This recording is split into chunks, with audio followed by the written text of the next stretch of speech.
First and foremost, I'd like to start off by saying Kal Hala Yamla, Yahweh Bahashim Yahweh Shai. Double honors to the apostles and elders who rule and teach well. And salutations to the Akyam who are pushing this word in truth and sincerity throughout the four corners of the earth for our sake. And Shalom to the Akwath for whom these videos are meant. Today I'd like to go into, most of the scriptures I'm going to use today are from Sirach 26. And it just became a chapter that I submerged myself in and started reading and studying and was quickly able to pull up precepts from the KJV that I had read prior to further prove the points of Sirach 26. And so we're going to really go into how, as the title says, protecting your husband, fattening his bones, and making a cheerful countenance or a cheerful demeanor about your husband.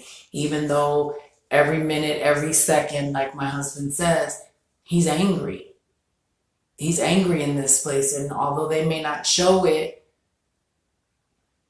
they're very angry and they're ready.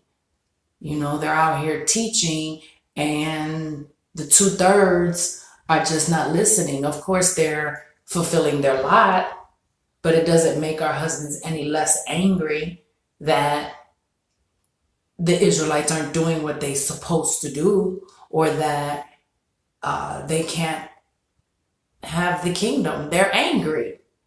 They are meant to be kings. Our husbands are Israelite kings. And day by day, you know, a lot of men are figuring that out and they're taking their power back. And it's our business, our responsibility to protect him. Sirach 26:13. The grace of a wife delighteth her husband, and her discretion will fatten his bones.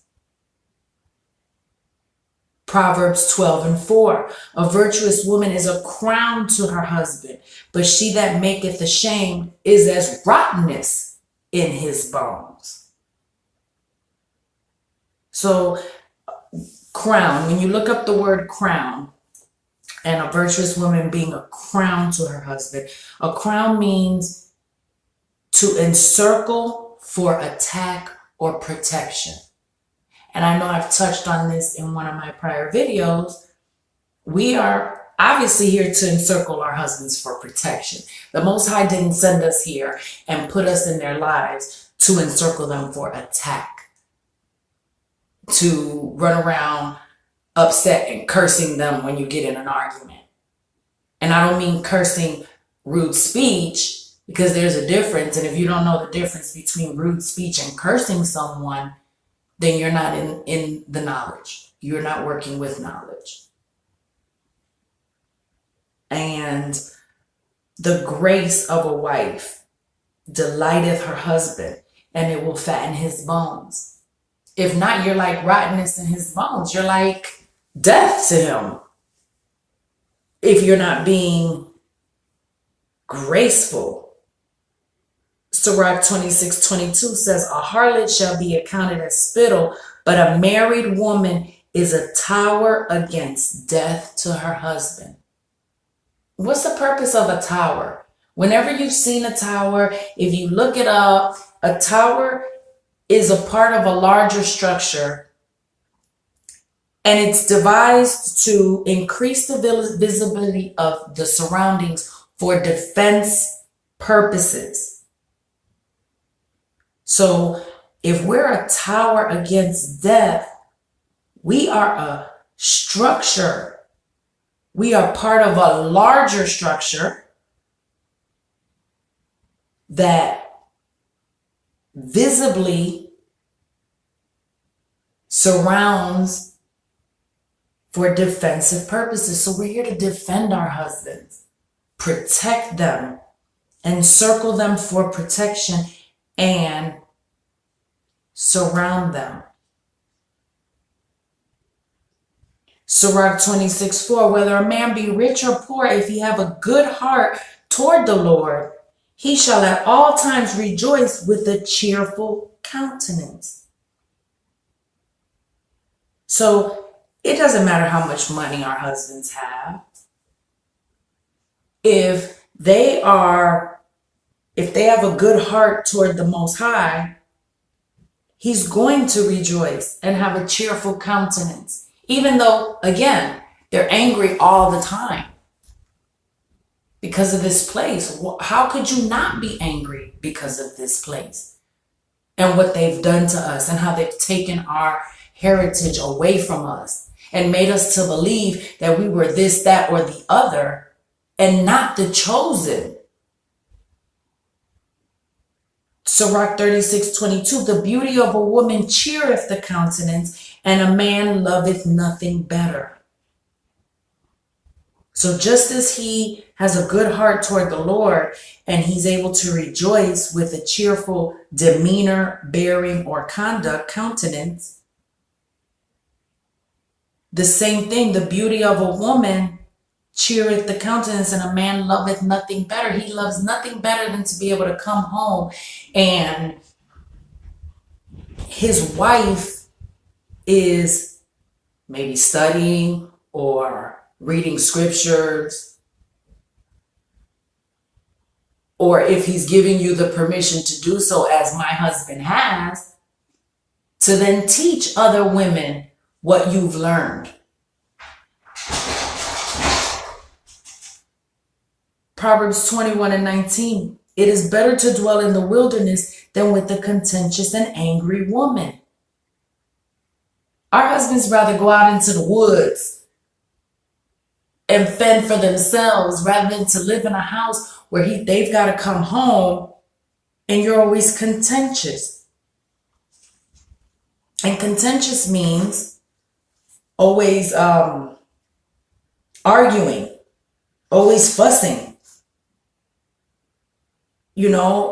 Always going against him. Everything he says it's blue, you say it's gray. All for what? Just to be contentious, just to be angry.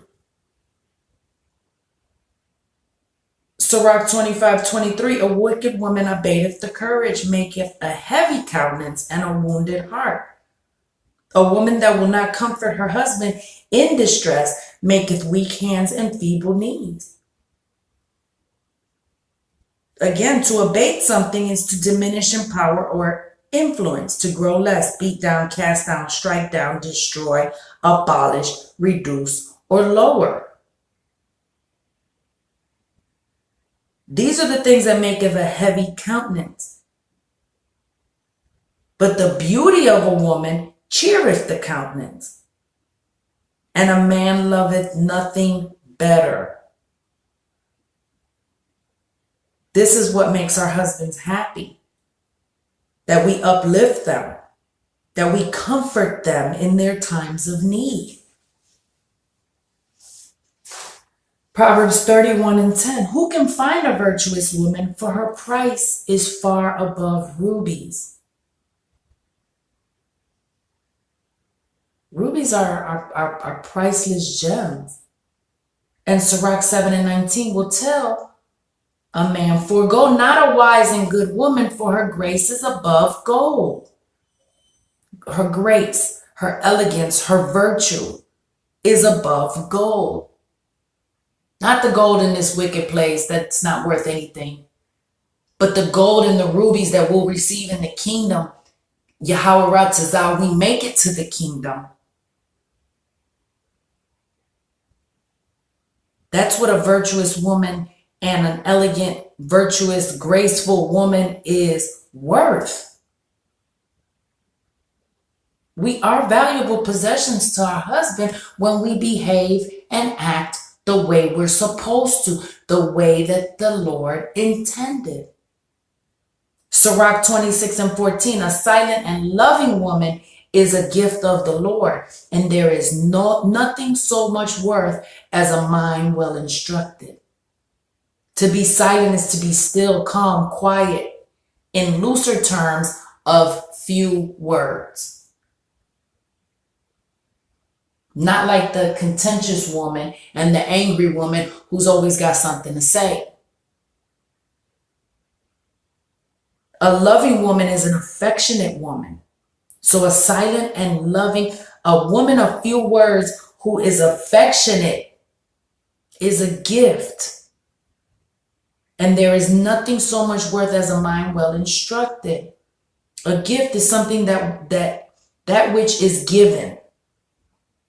So the Lord is giving these men, or would like to have that these women be silent and loving to these men when he gifts them to them.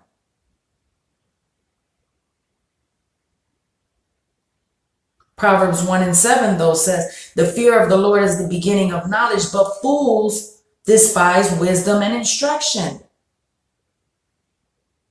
Only a foolish woman would despise the wisdom and the instruction that she's receiving from her husband. Only a foolish woman would go against getting the wisdom and the instruction, which is pretty much like being chastised and rebuked. When you're being instructed, sometimes it calls for being chastised because you did something wrong. But only a fool would despise that. A shamefaced and faithful, Sirach 26:15, a shamefaced and faithful woman is a double grace, and her continent mind cannot be valued. Shamefaced means to be modest or bashful, and faithful is devout, pious, loyal, true, honest, and trustworthy. That's a lot of responsibility. But when you love the Lord and you know, and you're working in knowledge and you know what we were put here for, then it should be easy for you to be shamefaced and faithful as you realize that you are a double grace. Grace is in this aspect here. It doesn't mean elegance or virtue, but a double grace is God's unmerited favor, love, or help. So you are a double favor onto this man when you are shamefaced and faithful. And having a continent mind, which cannot be valued, just like those rubies and that gold, it's so priceless, it cannot be valued. Continent means self-restraining, temperate, holding together, continuous. So you are continually self-restraining. You are continually being pious and loyal. You are continually being modest. It's a continuous thing to have a continent mind. It's not one day you're this way and the next day you're not. Sirach 26:24, a dishonest woman contemneth shame, but an honest woman will reverence her husband. To contemn something means to despise or scorn, to consider something or someone as of small value. So a dishonest woman finds shame in being shamefaced of little value. But an honest woman will reverence her husband. Reverence means to treat with respect, honor, stand in awe of, fear, be afraid of. Because remember, the husbands are our heads, and the heads of the husbands are Yahweh Shai. Just as our husbands fear Yahweh Shai and fear the Most High, we should have that same awe and reverence and respect and honor of our husbands. Ephesians 5:33 will tell you, nevertheless, let every one of you in particular so love his wife even as himself, and the wife see that she reverence her husband. Again, Blue Letter Bible, to treat with respect, reverence, to honor, reverence, stand in awe of, reverence, fear, be afraid of, reverence her husband. If you love the Most High, you love Yahweh Shai, You will follow the scriptures. Proverbs 31:11, the heart of her husband doth safely trust in her, so that he shall have no need of spoil. Husband, entry H1167 equals master, hence husband, hence to marry, have dominion over. When you look up marry, when you start looking up these words in blue letter and you go deeper and deeper, you'll see. So husband is entry H1167, master, hence husband. When you look that further, you get to entry 81166, master, hence to marry. When you go into marry, it means have dominion over. When you go into that, it means to marry, rule over, possess, own, or be lord over. Our husbands are lords over us. And when you are a Proverbs 31 woman, or you are a shamefaced and faithful woman, or you are a silent and loving woman, your husband can safely trust in you. And he shall have no need of spoil. That means his spirit is boldly confident and sure that he can trust you. And what are spoils? Booty, goods captured in time of war.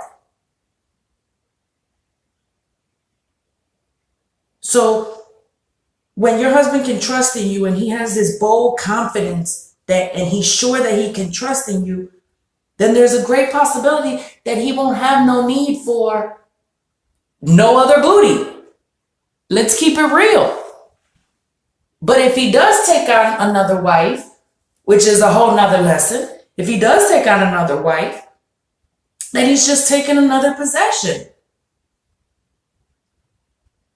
But all in all, the point of this lesson, because I'm not going to make it long, is that we should be encouraging our husbands. We should be virtuous, graceful women who fatten their bones. We should be silent and loving women who do not mind being instructed, who have the fear of the Lord, as well as reverencing our husband, treating them with respect. And knowing that shame is a big thing and that it should not be considered as of small value. And remembering that our husbands are our masters, just as Yahushua is their master and the Most High is his master. There's an order of things. And I hear my husband and the other elders sometimes say that women don't like order. And it's true. If you're not following these scriptures and you're not trying to be virtuous and faithful and shamefaced and having a self-restraining, temperate mind, continent mind, then it's all true. Then it's all true. Women do not like order. So in closing, I want to say, get in order. Study these scriptures, study what it means to be a good wife, and follow through. Kahala Yamla, Yahweh Bahashem, Yahweh Shai, double honors to the apostles and elders, and shalom to the Akim, pushing this word in truth and sincerity. And again, shalom to the Akwath, for whom these videos are meant.